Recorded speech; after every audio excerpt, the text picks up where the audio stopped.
In his 1996 State of the Union address, President Clinton stated, "If it means teenagers will stop killing each other over designer jackets, then our public schools should be able to require their students to wear school uniforms."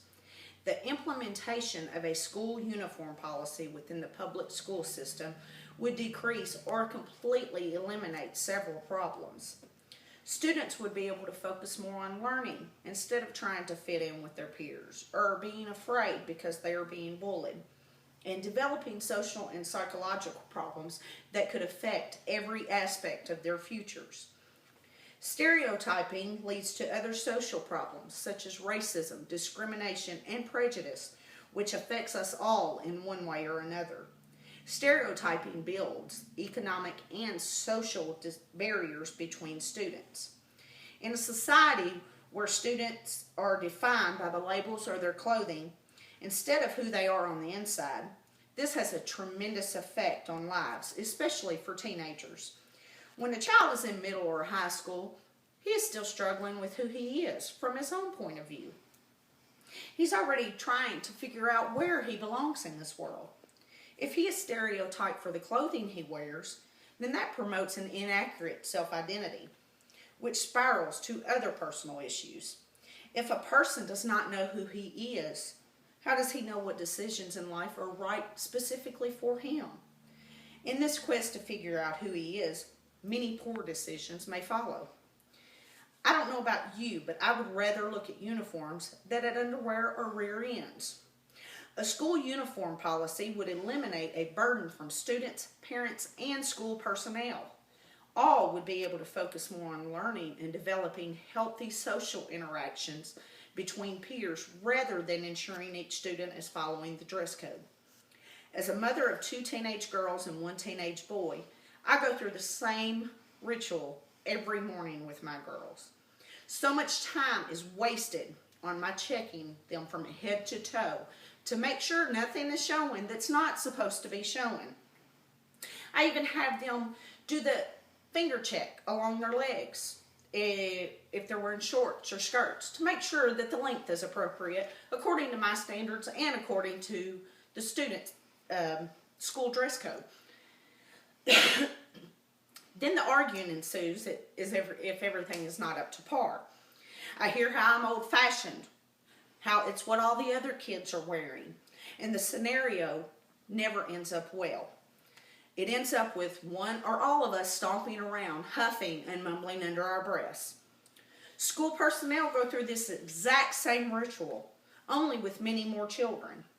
How much time is taken away from their teaching and other issues that are so much more important because they have to go through the exact same ritual that I and other parents go through every morning. How much time is spent dealing with issues where our children have had hurt feelings or fear going to school because they are being bullied. School uniforms also would allow for quick assessment of who belongs there and who does not. For the parents who argue that this takes away the students' rights to express themselves, there are other ways to express oneself without the problems that choice of clothing creates.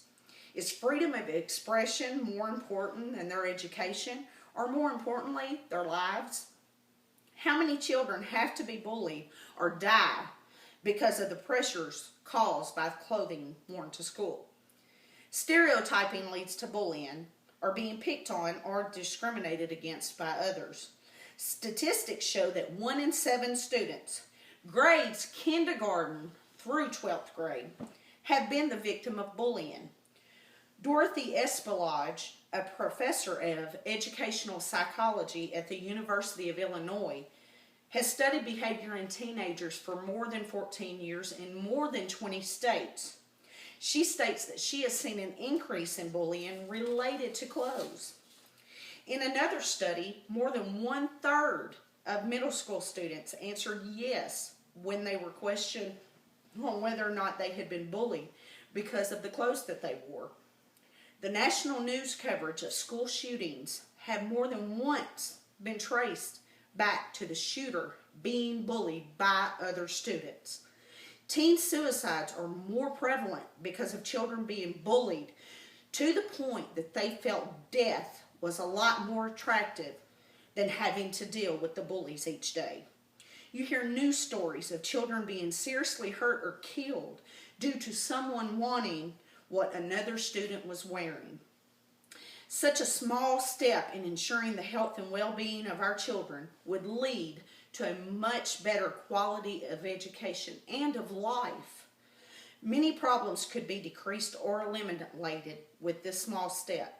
There would be less class distinction and stereotyping among peers, one less burden on students, parents, and school personnel, and less bullying and less results of bullying on our children.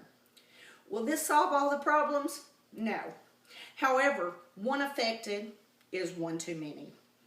This one small step could be crucial.